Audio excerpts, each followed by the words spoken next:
I'm joined now by former Republican Congressman from Florida, Carlos Curbelo.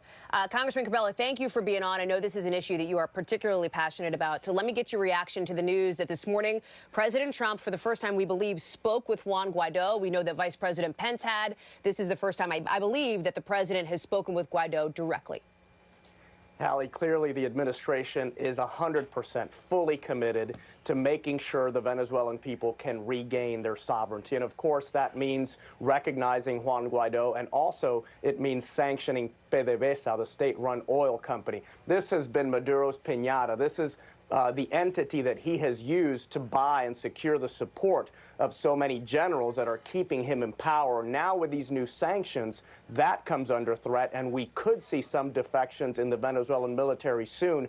That could make all the difference. What do you hear when Nicolas Maduro says, yes, he's willing to potentially negotiate with the opposition? Well, what Mariana said, Maduro, for a long time now, has been buying time. We saw him go through this about a year ago, and back then the Vatican supported him, and former president of Spain, José Luis Zapatero, did as well. And Maduro really has no intention of calling for elections or of sharing power with the National Assembly, which was democratically elected, and he later deposed. So he's just buying time. This is all about survival at this point, but he faces an administration in the United States that, again, will not relent. My understanding from sources inside the White House and also in Congress is that this administration is willing to increase the pressure in ways that Maduro himself may not even imagine at this point.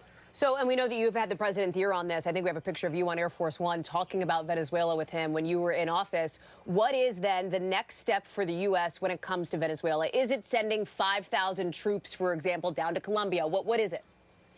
Well, I think we're way far away from a military intervention, and I certainly don't think that's necessary at this point. I think the next step here is stronger oil sanctions, perhaps an oil embargo, as opposed to just the restrictions that were placed on Monday against PDVSA. But we could see some escalation here soon, and obviously this is big news here in Miami, Hallie, where tens of thousands of Venezuelan exiles live. Former Congressman Carlos Curbelo, we appreciate you joining us to talk this through. Thank you. There are some other pretty important talks going on today on both ends of Pennsylvania Avenue. On the Hill, that conference meeting is finally getting on its way to negotiate its way, potentially, out of another shutdown. And over at the White House, China's in town to talk trade. We are checking in on both after the break.